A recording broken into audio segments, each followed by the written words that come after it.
Comienza un nuevo análisis a fondo, un espacio que diseñamos estratégicamente para abordar los temas cruciales de la educación actual.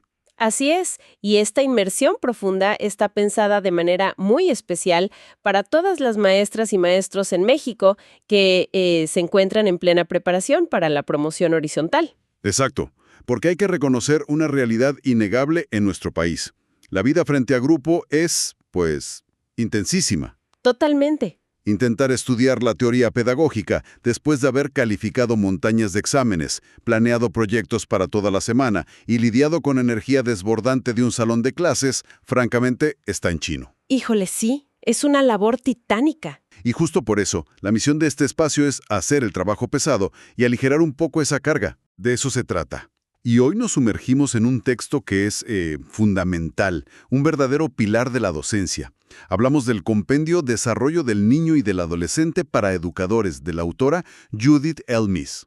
Un clásico, de verdad. Y el objetivo hoy es extraer el jugo absoluto de esta lectura.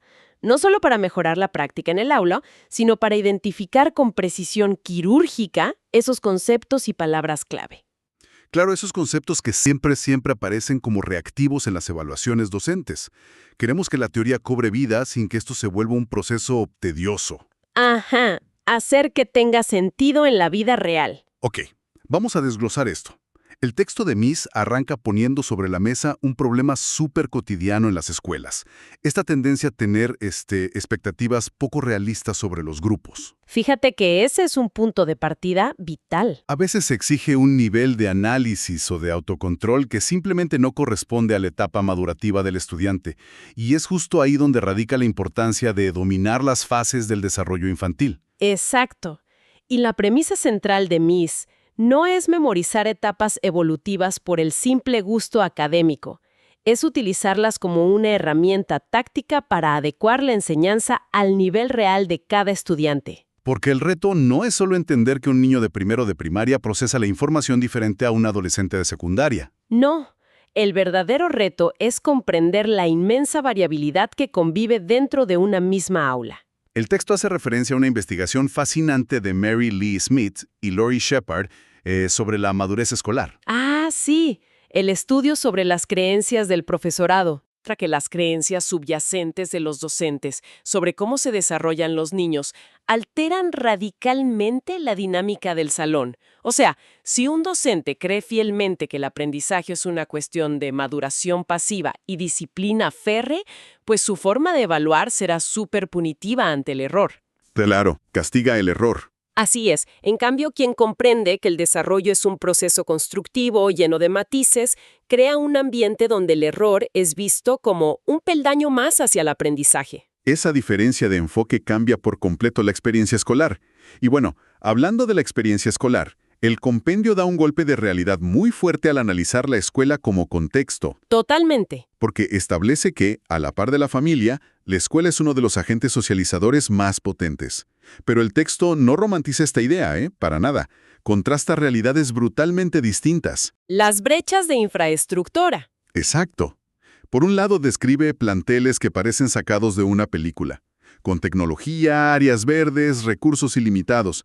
Y por el otro, retrata aulas donde el hacinamiento, la falta de ventilación y los materiales obsoletos son la norma de todos los días. Y esa brecha no solo es un problema de ladrillos y pizarrones. Para nada. Afecta hasta la médula el desarrollo intelectual y la estabilidad emocional de quienes acuden a estudiar ahí. Definitivamente. La escuela es un microcosmos que amplifica o mitiga las desigualdades sociales. Y aquí, ojo, hay un detalle que suele ser material de examen para quienes buscan la promoción. A ver, saquen los apuntes. En las evaluaciones, cuando un reactivo indaga sobre el papel de la escuela en el desarrollo infantil, la respuesta correcta siempre apunta a una función multidimensional. Ok, multidimensional. Así es. La escuela no se limita a moldear competencias académicas.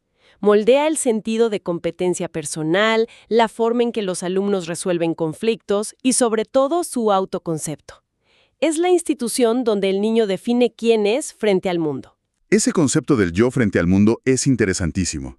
Y fíjense que esto también está anclado al propio cuerpo del niño, a su desarrollo físico. Ajá, el desarrollo motor. Sí, Meese hace una observación que a menudo pasa desapercibida en la planeación didáctica.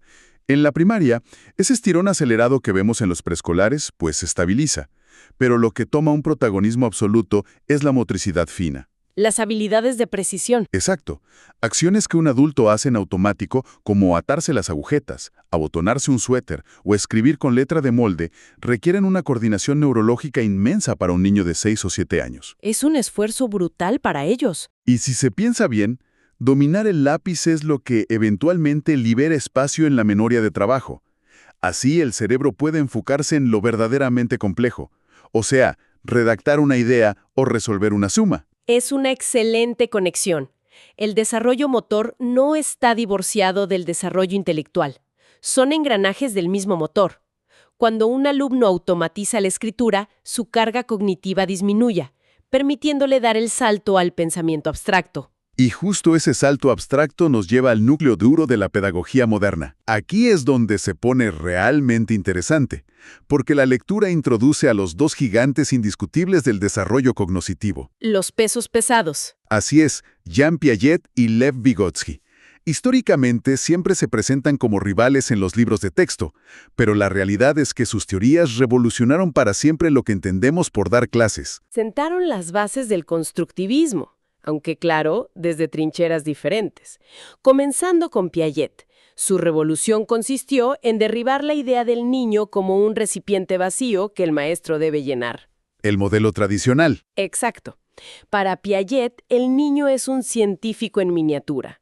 Construye activamente su conocimiento a través de dos mecanismos universales, la organización y la adaptación. La organización es cómo el cerebro agrupa el conocimiento en estructuras llamadas esquemas. Ok. Y la adaptación ocurre cuando el niño se topa con información nueva que no encaja en esos esquemas previos. Para visualizar esto en el salón de clases, me imagino el clásico ejemplo de un niño pequeño que ya tiene un esquema mental para la palabra perro. A ver. Sabe que es un animal de 4 patas y con pelo. De pronto va a una granja, ve a una oveja y grita, ¡perro! Ese es su esquema intentando asimilar lo nuevo. Claro. Pero cuando se da cuenta de que la oveja bala en lugar de ladrar, su cerebro tiene que ajustarse. Tiene que modificar ese esquema para crear una nueva categoría. Esa es la famosa adaptación piagetiana en acción, ¿verdad? Un ejemplo impecable. Esa reestructuración mental, ese momento de choque cognitivo, es el verdadero aprendizaje para Piaget. Bajo esta lupa, el papel del docente da un giro copernicano. Ya no es el que dicta. Para nada. Ya no se trata de pararse a dictar datos frente a la pizarra. El maestro piagetiano es un provocador.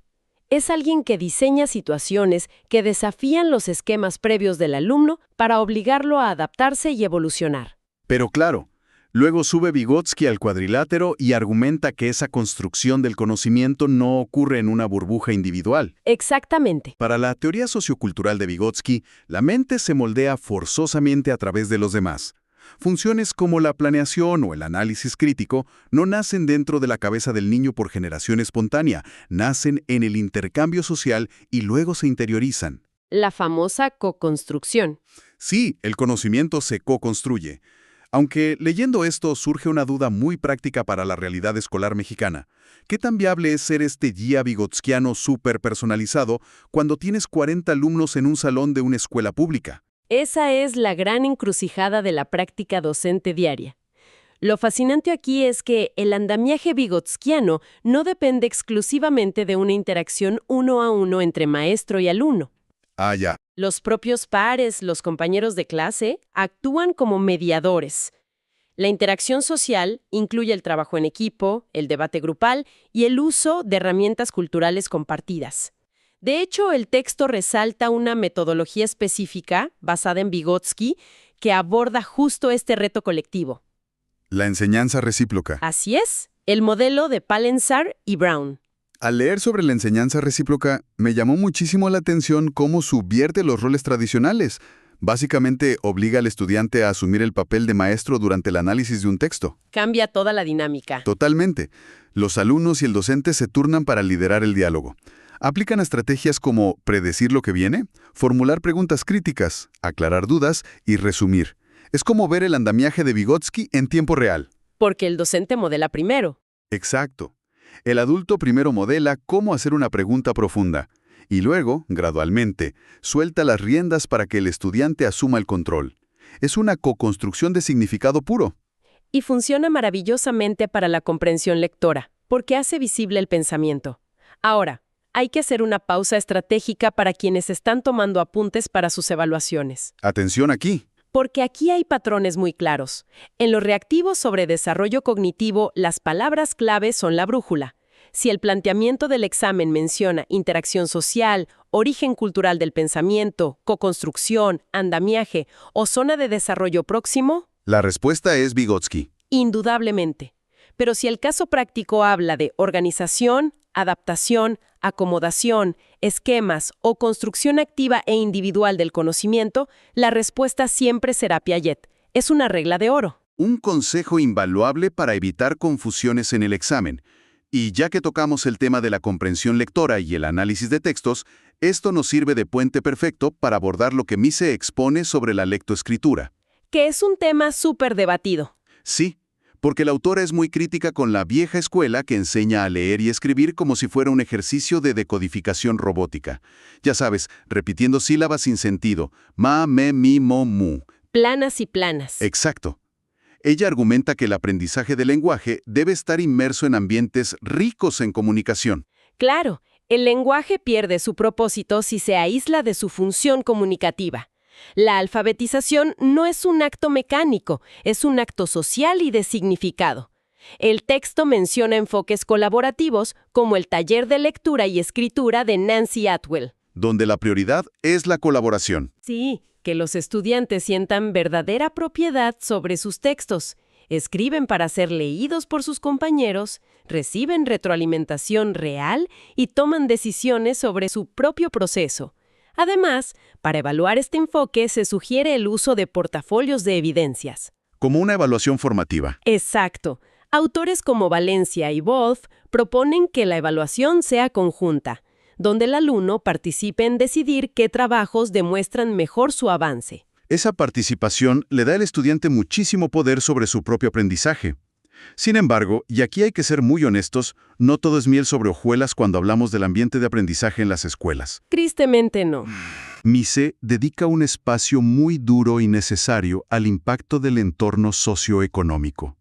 Analiza cómo la pobreza interfiere desde etapas muy tempranas con factores como la desnutrición, el estrés tóxico, el hacinamiento y la falta de acceso a materiales impresos en casa. Es una realidad ineludible. Y lo más revelador, y a la vez lo más crítico que menciona, es cómo la institución escolar suele estar diseñada bajo una lente de privilegio. Si conectamos esto con el panorama general, la observación de Mises es contundente. Las escuelas históricamente reflejan y premian los valores, el lenguaje y los comportamientos de la clase media. Una cultura muy específica. Así es. Esto significa que un alumno proveniente de un contexto marginado no solo enfrenta la carencia económica en su hogar, sino un choque cultural tremendo al cruzar la puerta del salón de clases. Se le exige algo ajeno a su realidad. Se espera que entienda instrucciones dadas en un vocabulario que no se usa en su casa, y se asume que cuenta con un apoyo familiar para hacer tareas que en la realidad no existe, porque los padres tal vez tienen baja escolaridad o trabajan jornadas dobles. Claro. Este desfase aniquila la motivación intrínseca. El niño siente que fracasa no por falta de capacidad, sino porque el sistema está jugando con reglas que él desconoce por completo. Es una barrera invisible pero de concreto armado. Y el reto para el magisterio no es, como a veces se piensa equivocadamente, bajar el nivel de exigencia por lástima. No, eso sería contraproducente. La verdadera labor pedagógica es ofrecer un soporte estructurado y empático que traduzca esas expectativas sin perder el rigor, validando la identidad y el contexto del alumno. Y todo esto de la empatía y de entender la justicia social dentro del aula nos lleva, inevitablemente, al desarrollo moral. Un tema fascinante. Mises aborda esto a través de la figura de Lawrence Kohlberg. Y me parece que muchas veces este aspecto queda relegado frente a materias como matemáticas o español. Se suele relegar muchísimo, pero es el cimiento de la convivencia escolar. La teoría de Kohlberg postula que el razonamiento moral evoluciona en etapas y que la noción de justicia es el eje central de este desarrollo. Y no se trata de dar sermones. Exacto. No se trata de enseñar valores con un sermón de moralidad. En la vida real, digamos en un aula de secundaria, el desarrollo moral se pone a prueba cuando hay un conflicto por un material robado o un caso de acoso escolar. Una situación de crisis. Así es. El docente que entiende a Kohlberg no solo aplica un castigo y ya, utiliza el conflicto como un dilema ético para que los estudiantes discutan sobre la equidad, las intenciones y los contratos sociales. Es llevar a los adolescentes a cuestionar el porqué de las normas, ayudándoles a transitar del simple miedo al castigo a hacer una comprensión profunda de los derechos humanos y la empatía. Exactamente. Entonces, ¿qué significa todo esto? Digo, cuando intentamos englobar el desarrollo cognitivo, el contexto social, la moralidad y las diferencias en una sola aula. Nos pone frente a un reto mayúsculo. Nos sitúa de lleno en uno de los temas más sensibles y evaluados en la actualidad, las necesidades excepcionales. Miss ilustra la tremenda diversidad del aula utilizando un caso hipotético, el del maestro Roberto. Un ejemplo clásico en el texto. Roberto mira a sus 19 alumnos y se da cuenta de que no hay dos cerebros iguales. Y aquí, la lectura introduce dos términos técnicos que son fundamentales y que hay que distinguir perfectamente: las diferencias interindividuales y las intraindividuales. Oro puro para el examen. Esa distinción es una constante en las evaluaciones de promoción horizontal. Empecemos por desglosarlo. Las diferencias interindividuales son las variaciones que existen al comparar a un estudiante con otro o con el promedio del grupo. Como comparar peras con manzanas. Más bien, una manzana con otra manzana. Por ejemplo, en el salón de Roberto vemos que Ana lee a una velocidad impresionante para su edad, mientras que Carlos tiene dificultades severas para decodificar una oración simple. Ok. Esa comparación entre Ana y Carlos, entre dos sujetos, es lo interindividual. Entendido. Por otro lado, las diferencias intraindividuales son las variaciones dentro del perfil de un mismo estudiante, es decir, las fortalezas y debilidades que conviven, por ejemplo, solo en Carlos. Las de él mismo. Exacto. Resulta que Carlos batalla muchísimo con la lectura, pero tiene una capacidad visoespacial brillante y es el mejor de la clase resolviendo problemas lógicos. Esa fluctuación interna en sus propias habilidades es lo intraindividual. Queda clarísimo. Inter es entre varios alumnos e intra es hacia adentro, en el perfil de la misma persona. Y cuando estas diferencias interindividuales son tan marcadas que interfieren con el acceso al aprendizaje, entramos al terreno de la educación especial. Así es. Es aquí donde la lectura toca un nervio muy importante respecto al uso de categorías o etiquetas como problemas de aprendizaje o discapacidad intelectual. Mese subraya muchísimo la importancia del lenguaje de primera persona. Fundamental hoy en día. Esto dicta que el individuo siempre debe mencionarse antes que su condición. Se dice un alumno con discapacidad motriz y jamás un discapacitado, y no es un mero capricho de corrección política. En absoluto. Tiene un peso psicológico profundo. Una etiqueta mal utilizada tiene el potencial de convertirse en una profecía autocumplida, el famoso efecto Pigmalión. Claro, las expectativas condicionan el resultado. Si un sistema clasifica a un niño simplemente como déficit, tanto las expectativas del profesor como la autoimagen del niño caen en picada. El lenguaje de primera persona reconoce la dignidad humana por encima de la condición médica o neurológica. La persona va primero. Siempre. La discapacidad es solo una de las múltiples características que conforman al estudiante. May se aclara que las etiquetas clínicas solo existen como invenciones humanas para facilitar la comunicación entre especialistas y garantizar recursos. Son herramientas administrativas, digamos. Exacto. La etiqueta es una llave para abrir puertas, no una caja para encerrar al alumno. Es una metáfora brillante. Y respaldando esta visión ética, el texto menciona marcos legales que han transformado el sistema, como el Acta de las Personas con Discapacidad en Educación o IDEA, por sus siglas en inglés. Legislación clave. El corazón de esta legislación es garantizar que todos los estudiantes reciban una educación pública, gratuita y apropiada. Y subraya un concepto clave: el entorno menos restrictivo posible.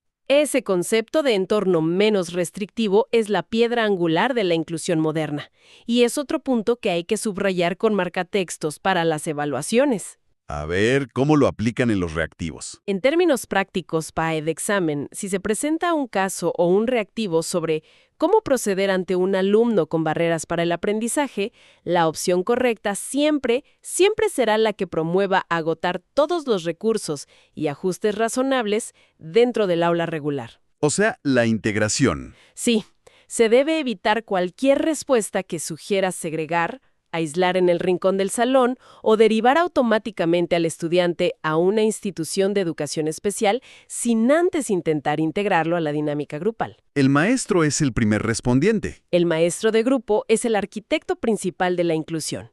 Trabaja en equipo con los especialistas, claro, pero sin delegar su responsabilidad sobre el derecho del niño a aprender junto a sus pares. Ha sido un recorrido verdaderamente exhaustivo y muy revelador por la obra de Judith Meese, a manera de resumen ejecutivo para asentar todas estas ideas. Sumergirse en las teorías del desarrollo infantil no es simplemente cumplir con un requisito burocrático. ¡Para nada! Es adquirir el instrumental táctico que permite a los docentes leer su aula, permite adaptar la exigencia a la madurez física y cognitiva, implica comprender cómo se teje el aprendizaje, diferenciando la estructuración mental de Piaget de la potente mediación social de Vygotsky. Así es. Y obliga a mirar de frente el impacto demoledor que puede tener un entorno socioeconómico adverso cuando la escuela no tiende puentes empáticos. Todo esto culmina en la capacidad de mirar la excepcionalidad de cada alumno sin reducirlo a una etiqueta médica, garantizando su derecho a pertenecer. Es una visión integral del estudiante. Ha sido un privilegio desmenuzar esta información. A todo el magisterio que dedica su tiempo, energía y vocación a sostener el sistema educativo día tras día frente a las aulas, se les desea el mayor de los éxitos en su proceso de promoción horizontal. Que este análisis sea una herramienta muy útil y precisa para sus evaluaciones. Esto plantea una pregunta importante para reflexionar más allá del examen y llevarla a la práctica diaria. Hoy hemos explorado a fondo la teoría. Comprendemos, gracias a Vygotsky, que el conocimiento se co-construye socialmente. Y hemos visto el peso determinante del contexto y las enormes desigualdades que entran por la puerta de la escuela. Ante esta realidad, cabe cuestionarse: ¿qué porcentaje de lo que realmente aprenden y llevan consigo los estudiantes para su vida adulta proviene de los contenidos curriculares impresos en los planes de estudio? ¿Y qué porcentaje se forja, en realidad, a través de la empatía, la flexibilidad y los vínculos humanos que el docente modela frente a la adversidad social todos los días en el salón de clases? Es una perspectiva que redefine por completo el peso de la labor educativa. Una excelente reflexión para cerrar. Hasta nuestro próximo análisis.